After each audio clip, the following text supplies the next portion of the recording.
ജോഗ്ജ രാജ്യാന്തര കൈറ്റ് ഫെസ്റ്റിവലിൽ പങ്കെടുക്കാൻ ഇന്ത്യൻ ടീമും ഇന്ത്യൻ സംഘത്തെ കോഴിക്കോട്ടുകാരനായ ഷമീം പക്സാൻ നയിക്കുമെന്ന് കൈറ്റ് ഫെഡറേഷൻ ഓഫ് ഇന്ത്യ ഭാരവാഹികൾ അറിയിച്ചു. ജൂലൈ മാസത്തിൽ ഇന്തോനേഷ്യയിലെ പരാഗുസുമോ ബീച്ചിലാണ് ഇന്തോനേഷ്യ ജോഗ്ജ രാജ്യാന്തര കൈറ്റ് ഫെസ്റ്റിവൽ ആൻഡ് ചാമ്പ്യൻഷിപ്പ് നടക്കുന്നത്.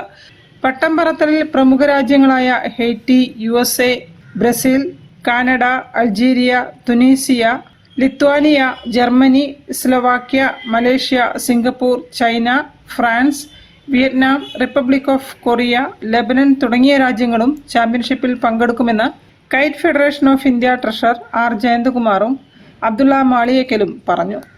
Indonesia Jogja international kite festival എന്നാണ്. 2 ആഴ്ച നീണ്ടുനിൽക്കുന്ന ചാമ്പ്യൻഷിപ്പാണ്. 6 കാറ്റഗറിയിലായിട്ടാണ് മത്സരം നടക്കുന്നത്.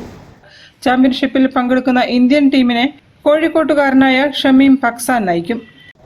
കേരളത്തിലെ പ്രത്യേകിച്ച് പരമ്പരാഗത പട്ടങ്ങളായിട്ടുള്ള കഥകളി പട്ടവും അതോടൊപ്പം പൈലറ്റ് പട്ടങ്ങളും ചെൻ കയറ്റുകളും സർക്കിൾ കയറ്റുകളും ഇൻഫ്ലേബിൾ പട്ടങ്ങളും ഒക്കെയാണ് ഞങ്ങളുടെ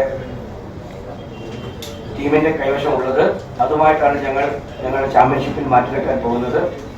നല്ലൊരു വിജയ പ്രതീക്ഷയോടുകൂടി തന്നെയാണ് ഇന്ത്യൻ ടീം പ്രസ്തുത ചാമ്പ്യൻഷിപ്പിൽ പങ്കെടുക്കുന്നത്.